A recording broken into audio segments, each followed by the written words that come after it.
Assalamualaikum warahmatullahi wabarakatuh. Salam sejahtera Ananda kelas 12 dimanapun kalian berada. Hari ini adalah pertemuan kedua sejarah peminatan untuk kelas 12 IPS. Langsung saja, pada pertemuan kali ini kita masih membahas kompetensi dasar yang sama, yaitu menganalisis secara kritis respon internasional terhadap proklamasi kemerdekaan Indonesia. Ada dua kata kunci yang bisa kalian perhatikan. Yang pertama adalah respon internasional, yang kedua adalah proklamasi kemerdekaan Indonesia. Pembahasan kita secara garis besar nanti akan berkutat terhadap dua hal tersebut. Secara garis besar, materi yang akan kita pelajari terbagi menjadi dua hal. Yang pertama, arti penting proklamasi kemerdekaan bagi bangsa Indonesia. Kemudian yang kedua, respon dunia internasional atas kemerdekaan Indonesia. Pertanyaan yang akan kita coba jawab adalah, apa sih arti penting proklamasi bagi bangsa Indonesia? Kemudian nanti bagaimana respon dunia internasional atas kemerdekaan Indonesia?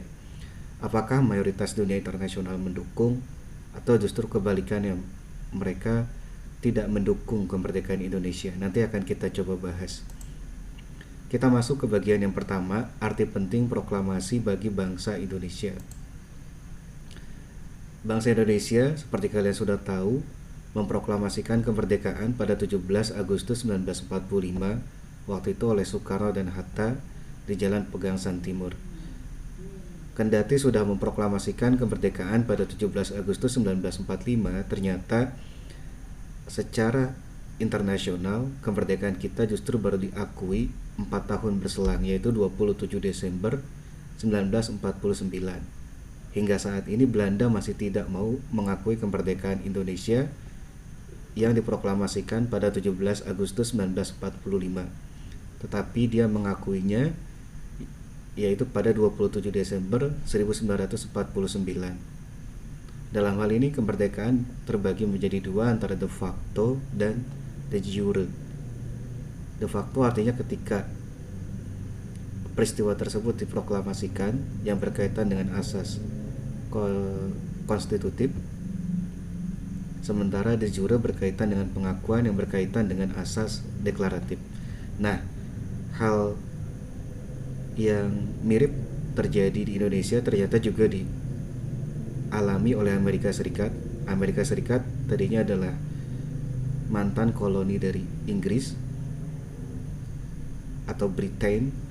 Amerika Serikat memproklamasikan kemerdekaannya pada 4 Juli 1776, namun kemudian baru diakui oleh negara Inggris, Prancis, dan beberapa negara lain itu pada September 1783. Jadi kalau Indonesia butuh waktu kurang lebih 4 tahun, Amerika Serikat butuh waktu kurang lebih lama, yaitu 7 tahun.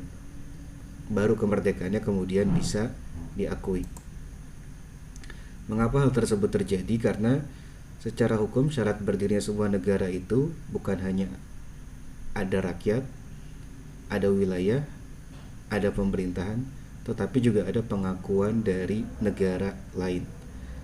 Poin yang ke-1, 2, dan 3, rakyat, wilayah, pemerintahan, ini berkaitan dengan asas konstitutif, sementara poin keempat berkaitan dengan asas deklaratif. Jadi tidak mudah untuk mendirikan suatu negara.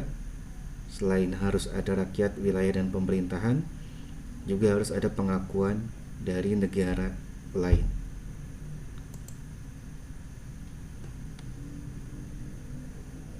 Setelah memproklamasikan kemerdekaan, ternyata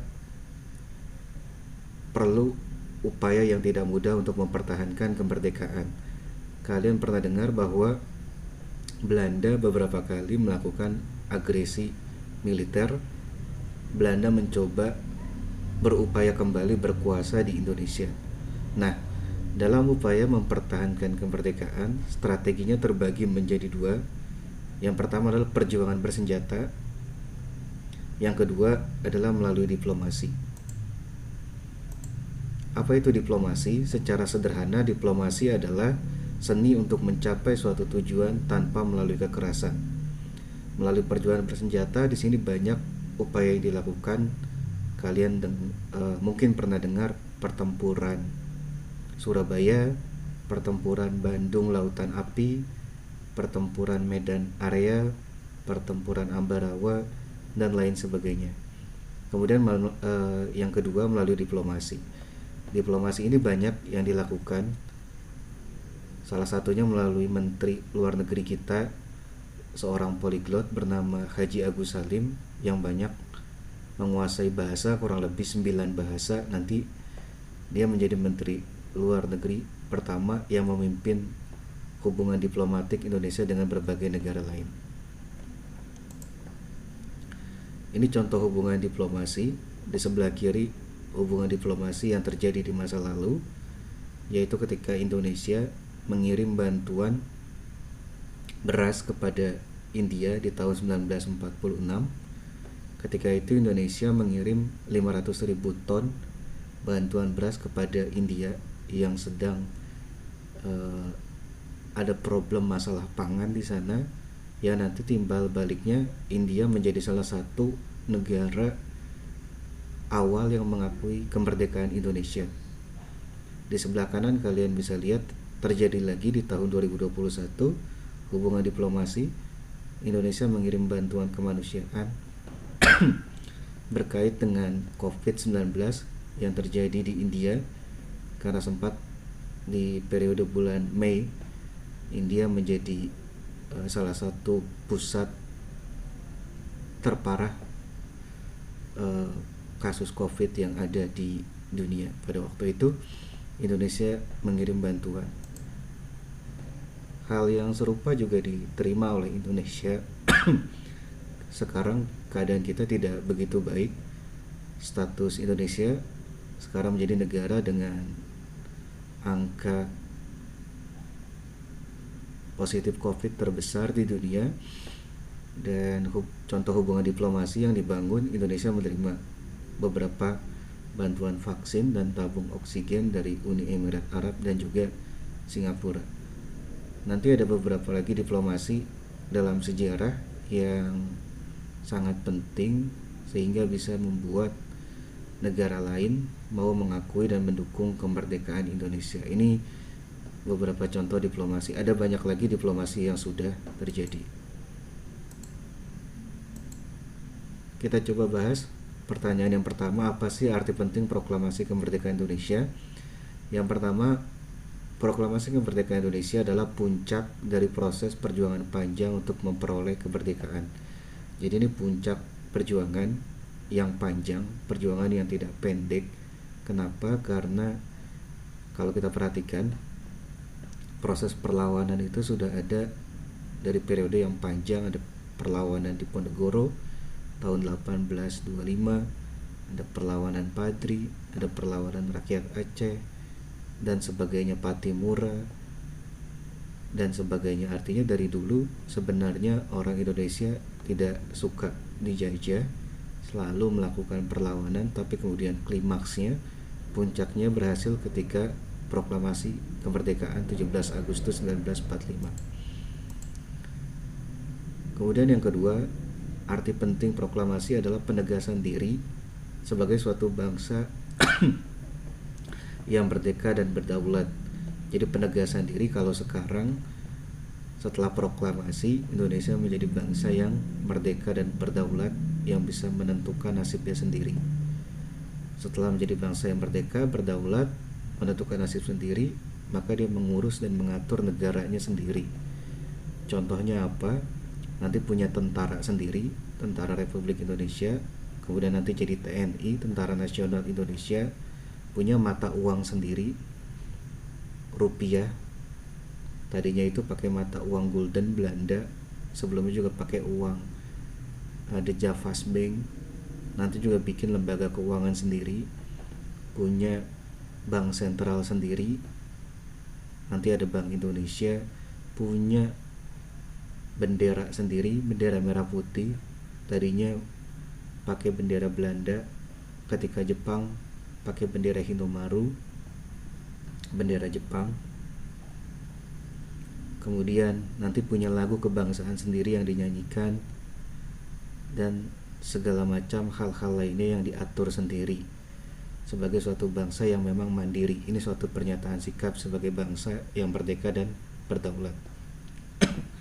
Nanti juga bisa memilih pemimpinnya sendiri, siapa yang jadi presiden, melaksanakan sistem politik, sistem pemilu, sistem pendidikannya sendiri, dan lain sebagainya. Ini arti penting setelah memproklamasikan kemerdekaan, punya hak untuk menentukan dan mengatur nasibnya sendiri, tidak lagi diatur oleh negara yang menjajah, entah itu Jepang, entah itu Belanda. Kemudian arti penting selanjutnya adalah alat untuk mencapai tujuan dari kehidupan berbangsa dan bernegara. Yang perlu digarisbawahi di sini adalah alat. Jadi kemerdekaan atau proklamasi itu adalah alat, bukan tujuan akhir.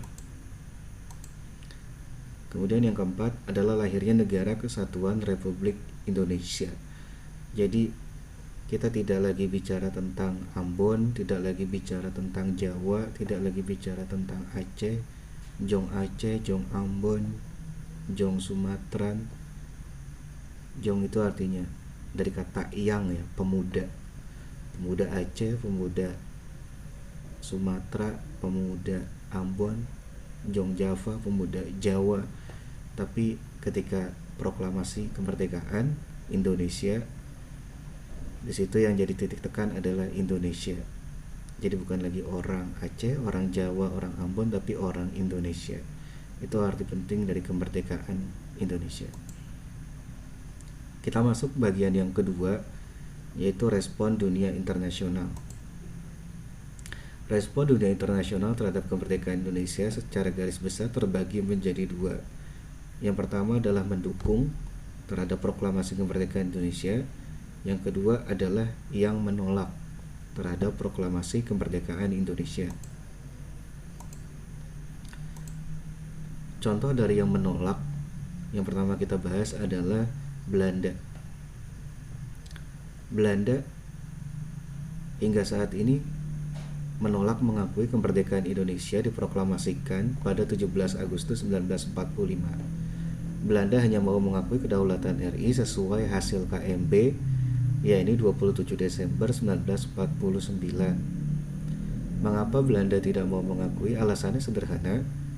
Kalau Belanda mengakui kemerdekaan Indonesia pada 17 Agustus 1945, maka agresi militer yang dia lakukan pada tahun 1947 juga pada tahun 1948 itu merupakan suatu serangan terhadap negara yang berdaulat, maka akan berdampak tindakannya sebagai suatu kejahatan perang. Jadi karena alasan politis tersebut, dia nggak mau mengakui kemerdekaan yang 17 Agustus 1945. Dia mau mengakuinya hanya yang 27 Desember 1949. Sehingga agresi militer yang mereka lakukan itu mendapat pembenaran. Artinya serangan terhadap negara yang memang belum berdaulat. Ini salah satu siasat politik sebenarnya. Jadi Belanda hingga saat ini masih belum mau mengakui kemerdekaan yang diproklamasikan oleh bangsa Indonesia pada 17 Agustus 1945. Kalau tadi Belanda sebagai suatu perwakilan dari yang menolak mengakui kemerdekaan Indonesia pada 17 Agustus 1945, ada banyak negara lain yang ternyata mendukung untuk mengakui kemerdekaan Indonesia pada 17 Agustus 1945. Di sini sudah Bapak pilih dari berbagai benua. Yang pertama adalah Mesir. Mesir ini menjadi negara pertama yang mengakui kemerdekaan Indonesia. Mesir adalah negara dari Afrika. Dia mengakui kemerdekaan Indonesia pada 22 Maret 1946, jadi cukup awal. Ketika itu Sekjen Luar Negeri Mesir sudah mau mengakui proklamasi kemerdekaan Indonesia. Mesir juga nanti mendorong negara-negara di Liga Arab untuk mau mengakui kemerdekaan Indonesia. Nanti ada Syria, Irak, dan Arab Saudi, kemudian berkat dorongan Mesir mau juga ikut mengakui kemerdekaan Indonesia. Kemudian yang kedua adalah India. Ini salah satu perwakilan negara dari Asia. India tadi sudah menjalin hubungan diplomatik yang baik dengan Indonesia. Indonesia mengirimkan bantuan beras sebanyak 500.000 ton ketika India dilanda kesulitan pangan, yang nanti India juga membantu Indonesia mengirim obat-obatan. Kemudian India juga mendukung penuh pengakuan kemerdekaan Indonesia. Kemudian yang ketiga ada Australia. Ini perwakilan dari benua Australia. Australia cukup banyak membantu ketika awal Indonesia merdeka. Salah satunya peran yang penting adalah dia memboikot kapal-kapal Belanda yang berlabuh di Australia yang membawa amunisi senjata untuk perang di Indonesia. Itu diboikot oleh Australia, nggak boleh masuk ke perairan mereka. Kemudian nanti Australia juga menjadi perwakilan ketika Komisi 3 Negara gencatan senjata antara Indonesia dan Belanda. Australia mau mewakili pihak Indonesia. Kemudian yang keempat ada Vatikan, salah satu negara kecil dari Eropa. Vatikan ini punya hubungan yang baik, salah satunya melalui uskup dari Indonesia yang terkenal namanya Sugiya Pranata. Vatikan negara kecil tetapi wakil dari agama Katolik. Di sana dia merupakan simbol negara suci. Jadi ketika Vatikan kemudian mendukung proklamasi kemerdekaan Indonesia, itu banyak juga negara Eropa yang akhirnya tergugah mengecam agresi militer Belanda.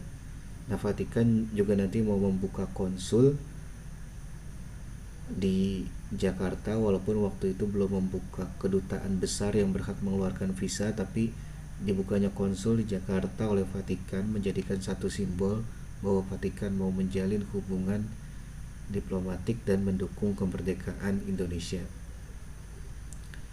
Kurang lebih ini yang Bapak bisa sampaikan pada pertemuan 2 kali ini. Nanti ada lembar kerja yang perlu kalian kerjakan. Silakan kalian upload di Google Classroom, akan Bapak nilai. Terima kasih banyak. Assalamualaikum warahmatullahi wabarakatuh.